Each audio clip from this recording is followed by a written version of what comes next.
Okay. All right. Okay, book. I don't like you. You don't like me. But we got a fucking show to do.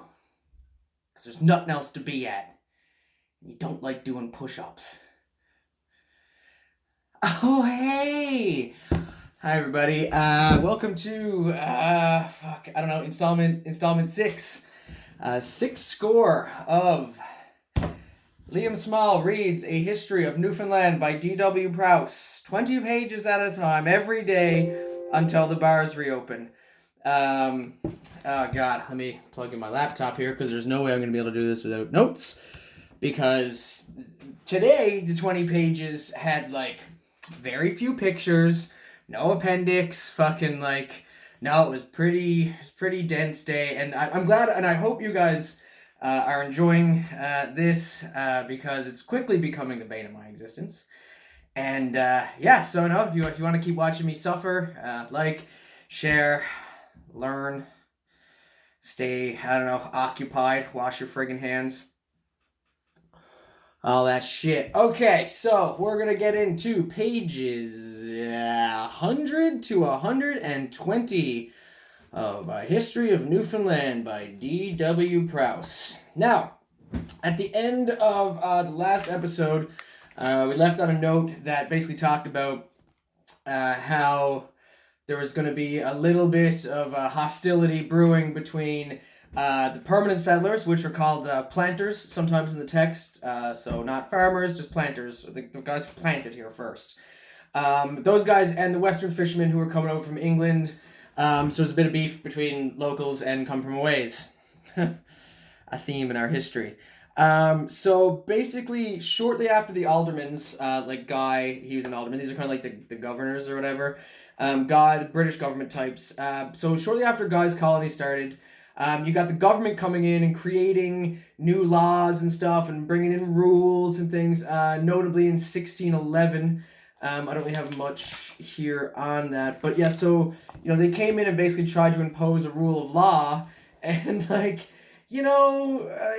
this of course irked the local populations, kind of like, well, who the fuck do you think you are? We're the ones who've been here, we're the ones who, deal with this shit, we built this, now you're gonna come in and tell us, what to be at? No, go fuck yourselves, right? I kind of appreciate that punk rock kind of attitude, but anyway, what do I got here? The locals, you can imagine this was especially when we talked about some of the previous disasters. Oh yeah, so putting noblemen in charge of what was going on here notoriously hasn't really worked in the past. We remember talking about Jorge's expedition and a couple of the other ones that followed that. Didn't really go so well for the guys. So why don't you just stay in your lane? Everybody just stay in your fucking lane. But no, of course, government had to get their hand in the pot. Wasn't really well received by the guys in the area, and I think rightfully so. There's just another note here that the planters, the settlers, they'd always just sort of looked at Newfoundland as their own kind of. If you stayed here, it's your island, you and everybody else who's here, right? So they didn't really seem to hold the English as title holder to the island quite the same way that the English thought they did. So first, the locals tried to play nice. They did sort of get together and petition the king to revoke some of these laws or not have them passed in the first place. I'm not sure what the timeline was. But they wrote the king, and, of course, that's like trying to punch a brick wall. This is the King of England, and these are some, planters in Newfoundland who are kind of trying to go against his government, right? And, it basically fell on deaf ears, you know what I mean? So, instead we'd find out that actions speak a little bit louder than words, because the next logical step was to, and I quote, have some evildoer to wreck the plantation, for according to Mason's account, they practically destroyed the company's grist mill and sawmill. So, straight up vandalism, terrorism, shit like that. So, we tried to play ball, and then, all right, now we're just gonna burn some shit, which, actions speak louder than words, I suppose. So there was a lot of unrest and shit at the time, and in 1611, I have it here, in 1611, Guy sails back to England and returns the next year with sort of all different kinds of people. He brings, it's noted that he just brings artisans, farmers, churchmen, adventurers, blacksmiths, just different types of people, sort of with the idea to enhance the scope of civic life on the island. In the new colony, we were going to need some of these things, but we can't all just be fishermen. So he brought over different groups of people.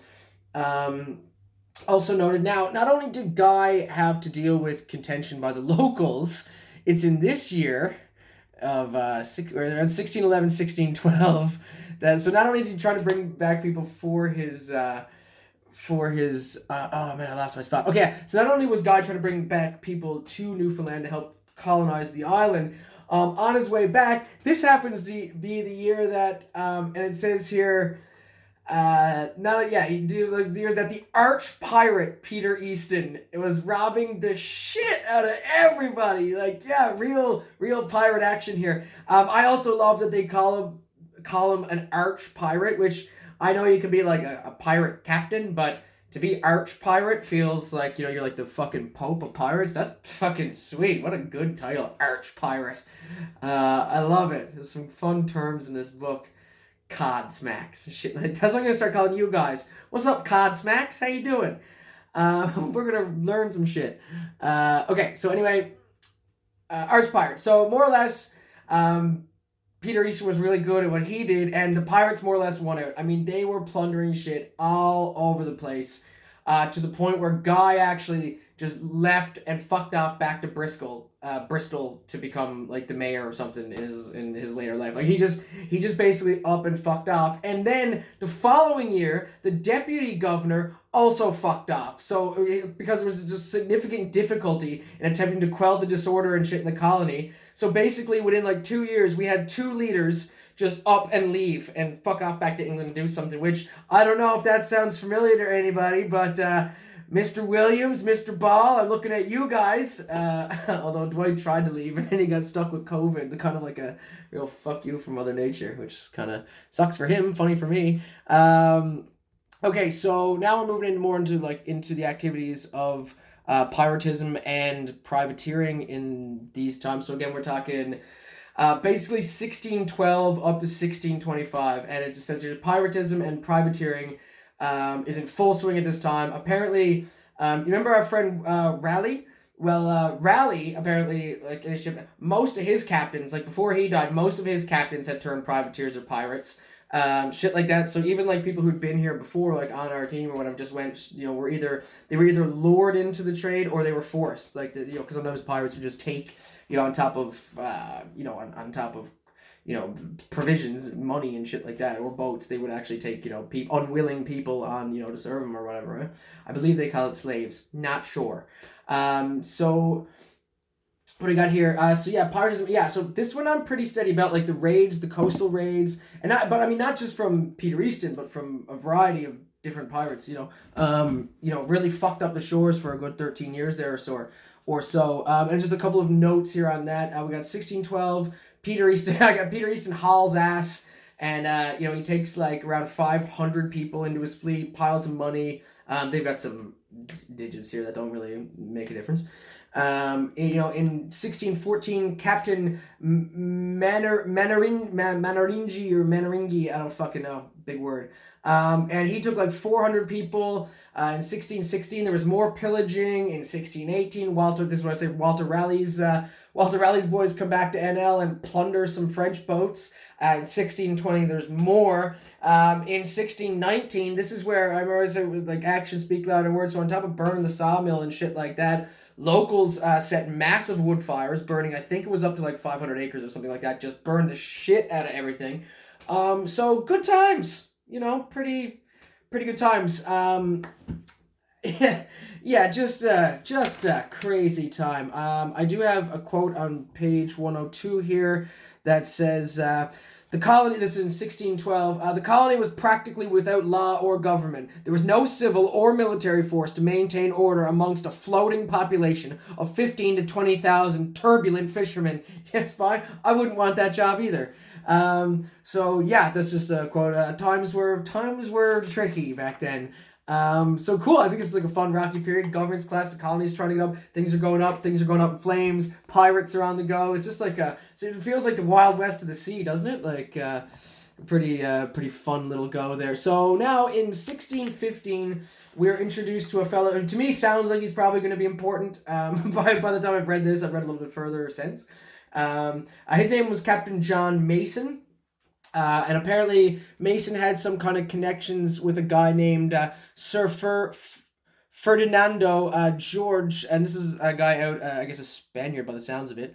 This is a guy out in New Hampshire, so our boy DW presents us with some evidence of their connection to each other. So Mason is up in Newfoundland, for Dingdo is down in New Hampshire. So he's just further establishing connections between Newfoundland and New England at this time, and the earliest settlers of the American continent, or the Eastern Seaboard. Shut up, New England, over there, pilgrims and stuff.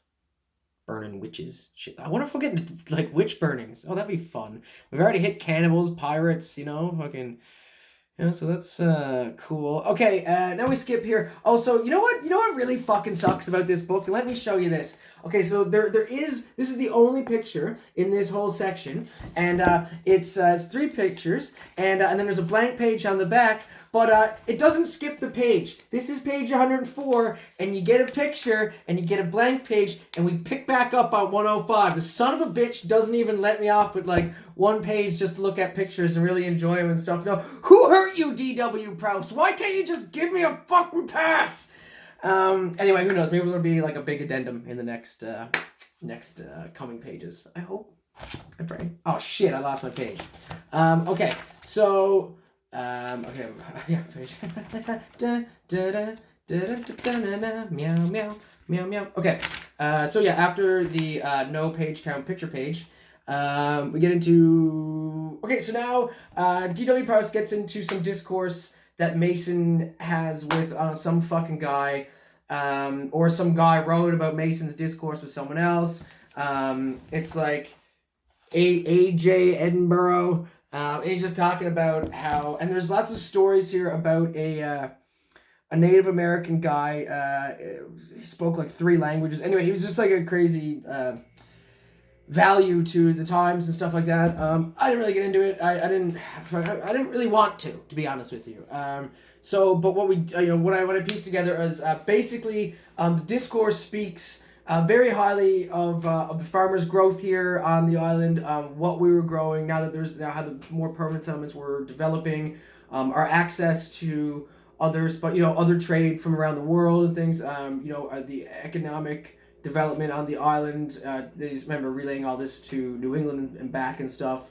What the harvests were like, the fishery, our wild fruit. I don't know what the fuck wild fruit they found. Berries, I suppose. And obviously the fishery, yeah. So he notes, and he does note in his discourse, 4 main advantages that Newfoundland has at the time. Again, he's sort of promoting the island. The first of being, of course, the proximity to England. This is the closest distance you can travel by water to reach the new land.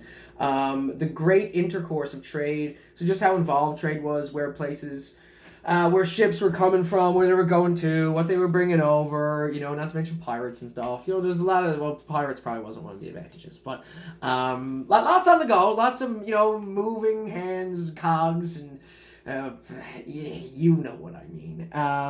And okay, so number 3 was how cheap it was to travel to and from Newfoundland. So basically what the ferry rates were at that time. If you were somebody over in England, you wanted to come over to Newfoundland, or you wanted to go from Newfoundland somewhere else, it wasn't that expensive. I guess it was happening so much.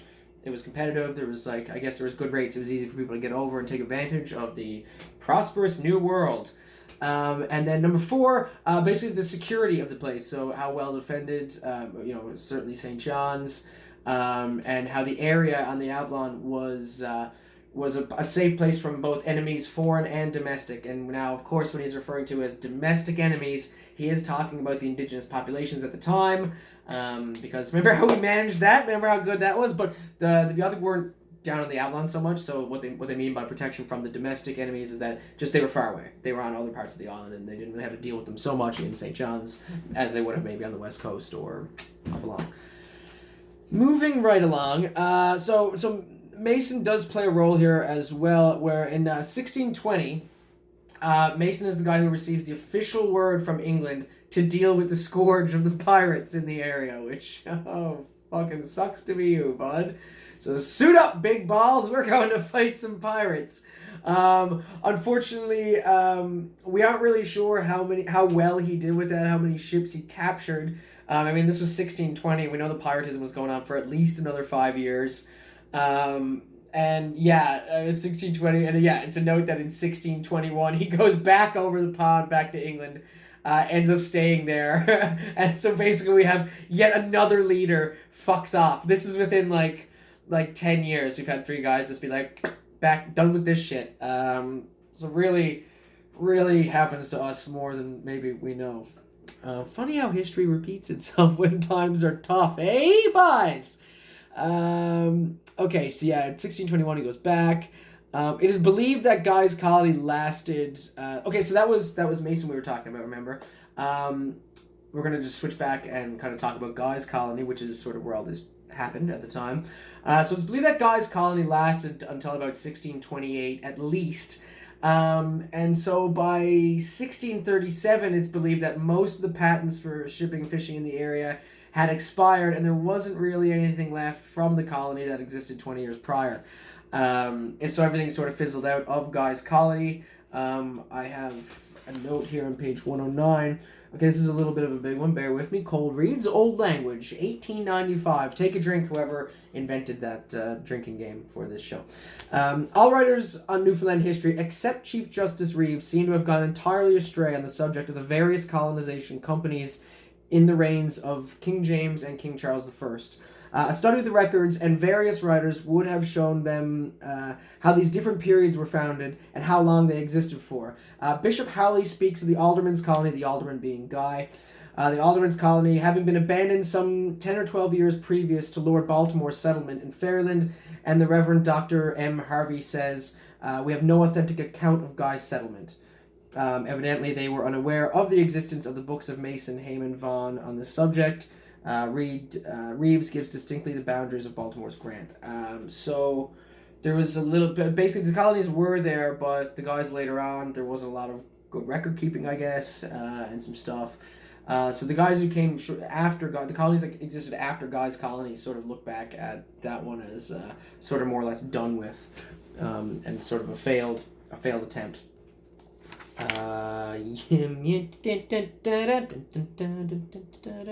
Next point, so there's a debate as to how much Lord Baltimore was granted. So now we're getting into some new characters. Now we got a few more lords coming in.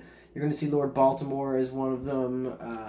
Vaughan. We're going to talk about Whitburn again, and Lord Falkland are some guys who are new faces we're going to carry around for the next little bit. Okay, so there is debate as to how much land Lord Baltimore was granted. Some say Lord Baltimore had just spot on the Avalon. Some people say he was granted the whole island. That doesn't really seem to be the case. Job to say at the time, but DW does get down to it. And on page 110, I have a quote. So these are the 6 colonies that existed in Newfoundland at the time. I've got a little crude map here as well. It says no less than 6 colonies existed in Newfoundland during the reign of King James I. Guy's, the parent colony, Bristol's Hope, an offshoot of Guy's at Harbour Grace. A distinct colony of St. John's extending south from Cape St. Francis to Petty Harbour and to the present-day Holyrood. There was Vaughan's colony with headquarters at Trepassey. Falklands, comprising part of Trinity Bay, called North Falkland, South Falkland, between Renews and Aquafort. And lastly, Baltimore's plantation. So those are the 6 sort of biggies we have at the time. I have a little picture here for you. It's focus, cool, pause it, figure it out, not stopping for you, because I could barely figure it out. Now, so those are the 10 existing colonies in Newfoundland, and this, again, is around the 1630s-ish. Again, dates and times aren't necessarily hammered down perfectly. Now... So what happened was Guy's parent colony basically ended up becoming Vaughan's colony, and then Vaughan sold portions to Falkland and Baltimore. This is just basically how barriers or borders kind of switched and where colony lines are drawn and stuff. It's not really that important. As far as I can tell, most of the early colony leaders were garbage. Just didn't go great. Because they were more interested with like the grander scheme of things, they weren't so hands-on. Vaughan, for instance, spent more time writing than governing. Like, he was always trying to gain the king's favor, stuff like this, just writing letters inside instead of, like, doing probably what he was supposed to be doing. Baltimore, and I quote at the bottom of page 113 here,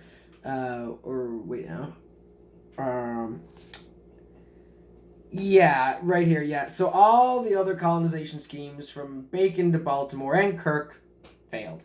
None of the great patentees from Gilbert to Baltimore exercised the least permanent influence on the history of the colony, least of all Baltimore. He came and stayed an uneasy, discontented stay of 2 seasons.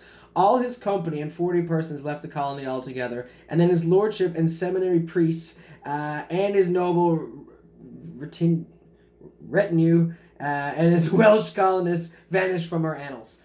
So Baltimore kind of sucked. And it says here, the truth is that though an amiable, gentle, and honest man in private life, in the public affairs, Baltimore was a weak guy.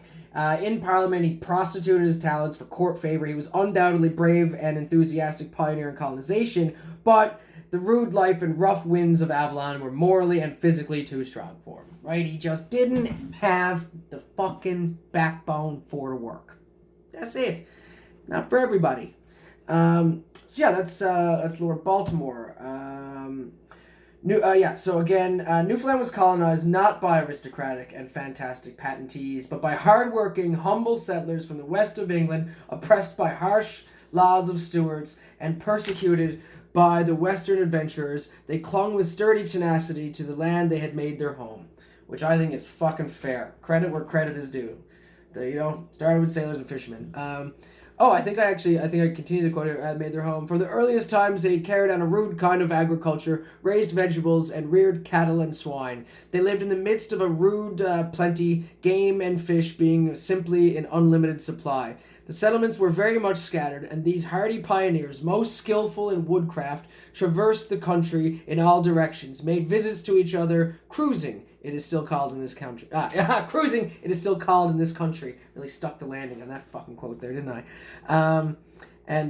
There's another point. So that was just a nice little quote about, the first people who were really here and why some of those early colonizations didn't quite work out. Because it's just like, things have been kind of going a certain way for like 100 years by this point, People weren't so keen to change their tune. Another one here just says, many peculiarities of the colony can be tracked back to our Devonshire forefathers. There are no lakes in the west of England, only ponds, so all of our lakes are called ponds. They also had no grouse, so our willow grouse has always been most erroneously called a partridge. Right? So, yeah, another little tidbits of, little information. Our people possess remarkable skill as mechanics, mostly self-taught. The first winter crews left in the colony who became permanent settlers were ship and house carpenters, blacksmiths, etc. Our fishermen's manual dexterity is no doubt a partially inherited skill and partly arises from necessity, the mother of invention. Good guys. Okay, so moving on, that's kind of like a nice little note here. Now we have a note here that says, now by this time it's assumed that the harassment of the early settlers by the Devonshire fishermen is what drove the settlers to, the winter crews and the permanent guys, the planters, just the harassment from government, the people who come over from England on a non-permanent basis, who weren't staying here, come from a ways. This is what led them to build their houses and more permanent settlements a little bit more inland, where the larger ships it wasn't safe for them to be here. They couldn't just straight up couldn't get to. And this helps explain the early settlement of places like Torbay, Pooch Cove, Greats Cove, Bonavista, and other areas like that in similar terrain. The island population at this time isn't exactly known, but we believe that this is partially because the settlers they kind of hide their numbers, like the early guys, like just trying to skeet taxes, basically, right? So they wouldn't be truthful with the census, I think, at the time. So our numbers of what the island's population during this period is sort of unknown in terms of who was actually full on living here at the time. Skeet spot, I tell you, right from the fucking get-go. In 1615, it marks the first year we attempted to set up a court system of justice on the island. This undertaking was given to our old pal Richard Whitburn, old Ricky Whitty. And that poor bastard didn't have a single bit of help. He didn't have a courtroom, he didn't have a jail, he didn't have so much as a bailiff or a fucking gavel, okay? Old Richard Whitburn was told to come in here and enact like sort of a rule of law. And basically because he, and this whole thing was probably a poor decision on behalf of King James, because it wasn't thought, it was just like, go do laws over there. So what happened was, now, when he was given this task, he kind of lectured on the rule of law, what things were going to be like, and he tried to talk to the people, and Whitburn was a pretty respected guy at the time, so he did have the respect of a lot of the people around and stuff, and more or less, because of that, the settlers said, okay, yeah, we're gonna listen, we'll be good. Basically, we'll do what we're told. Scouts honor. Turns out the next 3 or 4 years were absolutely like worse than ever. It just like, I don't know, it didn't go. We were like, Scouts honor, and then we were like, fingers crossed, fuck you. So the next year disorder was worse than ever. Some of the things that were presented as charges to Sir Richard Whitburn were, and I quote on page. So these are just some of the things that people were breaking laws with. I have non-observance of the Sabbath day, injury to the harbors by casting them large stones, throwing big old rocks in the harbor, not good for boats. Destroying fishing stages and huts, yes, seems like a dick move. Monopoly of convenient space, shared spots, boys. Have a let everyone have a turn. Entering the service of other countries, burning woods, and lastly, idleness, parent of all evils. So being fucking lazy on the boat, I guess, just being fucking not holding up your end, get you thrown in. What else do we hear? I have another quote. I want just a portion here on 16 says, Whitburn is the Captain John Smith of our colonial history. You remember, John Smith with Pocahontas and shit? Like his great prototype, the most picturesque figure in the annals of Virginia, he was a devout high churchman, an utter despiser of Brownist Puritans and all other newfangled religions. A sound, high-hearted Englishman devoted to his country and her ancient colony. Like Smith, he was everything by turns. A sailor, traveler, author, judge, and colonial governor. The Big Five. In his last years, we can fancy the fine old mariner sitting in his pleasant cottage in Exmouth, within sound of the sea he loved so well, writing with his crabbed old hand a bunch of nice shit about Newfoundland. So what happened here is near the end of his career in his golden years, he does write to the king a bit. He wrote, I think he published a book or something, but he spent his golden years writing and stuff. He writes to the king in his complimentary letter. He's describing Newfoundland. He's just talking about his time in a favorable light, his time here in Newfoundland. But there's a note here at the bottom of the page here. It just says, with a twinkle in his humorous old eye, he tells of the mosquitoes on the island. Those flies seem to have a great power and authority upon all loitering people that come to Newfoundland, for they have the property that when they find any such lying lazily or sleeping in the woods, they will presently be more nimble to seize on them than any sergeant will be to arrest a man for debt. Neither will they leave stinging or sucking cut the blood of such sluggards, until like a beetle they bring him to his master, where he should labor, in which time of loitering those flies will so brand such idle persons in their faces, that they may be known from others as the Turks do their slaves. Basically, we were getting our asses fucking kicked by mosquitoes back in the day, which is just so funny that in a letter to the king he was just like, oh yeah, and by the way, let me tell you about those fucking flies, which still to this day might be the biggest one of our biggest concerns, other than Muskrat Falls and the end of the world and diseases and stuff like that. But the mosquitoes still get ya. Okay, so we got that at the bottom of page 117. Yeah, I got that, the mosquitoes thing. And on page 118, it's the last we hear of Sir Richard Whitburn. The last we hear of old Sir Richard is a petition to the stewards for a small post under the crown as an inspector of provisions for the merchant ships. He asks to be allowed to be superintend the orderly salting and preserving of victuals, or the well baking of biscuit bread, some other shit. Basically, the last we hear of Sir Richard Whitburn is a job application to just be an inspector on the wharves. I suppose he wanted to stay active, or have some part of the the world that he donated his life to. Okay, next we talk about, we're getting to the end here. Lastly, we sort of talk about Lord Falkland. Oh, fuck this shit. Oh, it's so boring, you guys.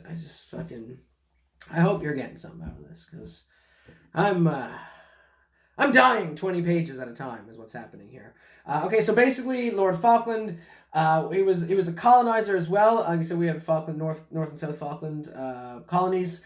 He spent a lot of time down around America as well as here. He was kind of a bigger picture kind of guy. Maybe didn't give enough attention to the colony here as he should have, which again would have led to problems. So you need to be more hands-on with the people that were living here at the time. His colonists, as well as Vaughn's, another colonizer, they brought people up from America. They brought people here, but it was kind of a bad idea because they brought people who just weren't used to living like this. They're from a different part of the world. Their harvesting, farming isn't going to be the same. It's just not the same type of shit. So when they brought people up to fill up their colonies, the guys are kind of like, what the fuck are we doing here? So that didn't work out that great. And quote here, which is why a big part of these aristocratic schemes to colonize Newfoundland did not succeed. And I'll just end with a quote on the bottom of page 119 here. The colonies were settled by poor, hard-working, fearless men, not by these courtiers and enthusiastic writers or the poor slaves they sent out to people the New World. Not a vestige of these colonies now remain. All the fantastic names of New Falkland, Cambriol, Colcos, Vaughn's Cove, Britannolia, with all one exception of Baltimore's Avalon, all of them have disappeared from the maps, and there is not a Welsh family remaining on the whole southern shore of Newfoundland, except the honoured family of Williams of Babels. So there you have it, folks. Failures all around. We got into some pirate shit. We touched on grouse and mosquitoes for a second. Mostly talked about colonization. And I'd like to colonize my frontal lobe with a fucking bullet right now. So if you'll excuse me, guys, I'm going to go, I don't know, do anything else. I hope you've enjoyed another edition of Liam Small, Abridges, A History of Newfoundland by D.W. Prowse, 20 pages at a time, every day until the bars reopen. Thanks so much for listening, guys. If you like this, share it. Seriously, you can find me at Slack of All Trades on Instagram. I put that up on IGTV. I think maybe I'll start a YouTube channel just to have all these so you can go back and look through them.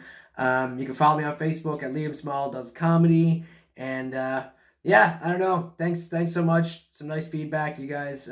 Someone made a drinking game out there. I can try and post that maybe. If you are playing along at home and you're as desperately bored as I am, you can take a drink every time I say something like 1895 or I don't know. There were some other great ones in there. Anyway, guys, thank you for listening. I'll fucking catch you tomorrow, I guess. Oh, God. All right.